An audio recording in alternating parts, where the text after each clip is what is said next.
Pourquoi il vous faut accomplir les tâches importantes en priorité? Bonjour les amis, et puis bienvenue dans les secrets de Chronos. Je suis Thierry Doriot, votre coach en organisation, et puis l'auteur de la méthode Chronos qui booste votre maîtrise du temps. Aujourd'hui, nous allons voir pourquoi il vous faut accomplir les tâches importantes en priorité. Mais restez bien jusqu'au bout de cette vidéo parce que je vais vous offrir un cadeau qui va vous faire plaisir. Vous êtes bien plus performant quand votre énergie est à son maximum. A contrario, il vous est très compliqué de performer quand vous êtes très fatigué. Alors la palisse n'aurait pas dit mieux. Et cela peut vous sembler simpliste. Mais c'est un des secrets de la productivité et surtout de l'efficacité. Alors certains seront plus performants le matin et d'autres le soir. Il vous faut trouver votre rythme. Pour ma part, j'aime bien produire du contenu le matin avant 9 h. J'ai la sensation d'avoir été efficace pour le reste de la journée. C'est un peu comme si le sommeil vous avait permis de régénérer vos batteries. Votre puissance est maximale pour le début de la journée. Toutes les bonnes choses de la vie, tous les objectifs que l'on aimerait se fixer ne pourront être atteints sans une bonne gestion de l'énergie. Parfois, nous dépensons ou nous gâchons toute notre vitalité dans des tâches répétitives. Et nous n'avons plus alors d'énergie pour travailler sur ce qui pourrait nous rendre la vie plus facile, comme l'atelier, la cave ou le classeur dans lesquels nous perdons beaucoup d'énergie à rechercher un objet ou une information parce que nous n'avons pas pris une bonne fois pour tout le temps de structurer, de ranger, de trier. Il est plus facile de décider le matin entre 10 h et la pause de midi que le soir, éreinté après une journée de travail. Difficile de privilégier la décision de faire du sport lorsqu'après une journée harassante, le canapé nous tend les bras.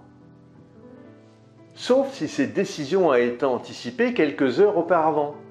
Un manque d'énergie ralentit la prise de décision et puis en diminue sa qualité. Que vous soyez en groupe ou en séance au travail, lorsque la fatigue s'installe, l'efficacité diminue et puis le temps indispensable pour effectuer vos tâches s'allonge. S'il est impossible de supprimer les moments moins productifs, mais tout à fait normaux de votre journée, il existe un moyen de reconnaître les moments où vous êtes le plus performant et de les optimiser. Les stratégies de gestion du temps seront toujours utiles pour atteindre vos objectifs de productivité, mais elles le seront encore plus si vous savez à quel moment de la journée vous êtes au top pour travailler sur les tâches difficiles ou qui nécessitent une grande créativité. Les humains ont une horloge interne de 24 heures. C'est pourquoi nous nous couchons, nous nous réveillons et avons des pics et creux de vigilance à peu près à la même heure tous les jours. Ces moments peuvent varier selon les personnes, mais le cycle est universel. Et on appelle ce cycle de 24 heures le rythme circadien. Pendant ce cycle, nous avons des périodes de 90 minutes de productivité et de concentration accrue. Ces blocs de haute productivité sont des cycles ultradiens. La manière dont nous entrons dans ces cycles et dont nous nous en sortons est le rythme ultradien. C'est au début de chaque cycle ultradien que notre cerveau a le plus de niveau d'énergie et de concentration. Puis notre énergie s'épuise peu à peu. À la fin de chaque cycle ultradien, nous pouvons continuer à travailler, mais nous sommes moins efficaces car notre cerveau doit se reposer. Alors profitez de ces pics pour vous occuper des tâches complexes. Vous pouvez garder les tâches courantes et moins complexes, ainsi que les travaux qui nécessitent moins de réflexion et de créativité pour vos creux ultradiens. Voyez-les comme des périodes réfractaires à la concentration. Pour gagner en productivité, vous devez donc identifier vos cycles ultradiens, ce qui n'est pas très compliqué. La facilité serait de dire que vous êtes plutôt du soir et que vous devriez travailler plus tard ou que vous êtes plutôt du matin, mais mieux vaut utiliser une approche méthodique. Rassemblez des données. Notez vos niveaux de concentration, d'enthousiasme et d'énergie au même moment, tous les jours, à peu près toutes les heures. Pour tenir compte des changements apportés à votre routine quotidienne, pensez à tout ce qui pourrait influencer vos scores. Au bout de quelques jours, vous verrez les grands traits de votre cycle se dessiner avec vos pics et vos creux de concentration, d'énergie et d'enthousiasme.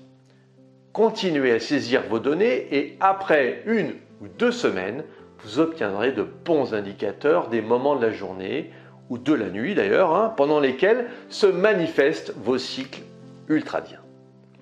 Maintenant que vous savez, quand vous avez le plus d'énergie et d'attention, à vous d'optimiser ces périodes pour travailler ou créer. Voici l'exemple d'une journée de travail avec des cycles ultradiens productifs. 8 heures. Vos données montrent que vous avez tendance à entrer dans un cycle ultradien dès le début de votre journée. Alors, qu'est-ce que vous allez faire? Vous allez vous installer devant votre ordinateur, vous concentrer sur un projet pendant 90 minutes de travail intensif. Et donc 9h30, c'est le moment de faire une pause.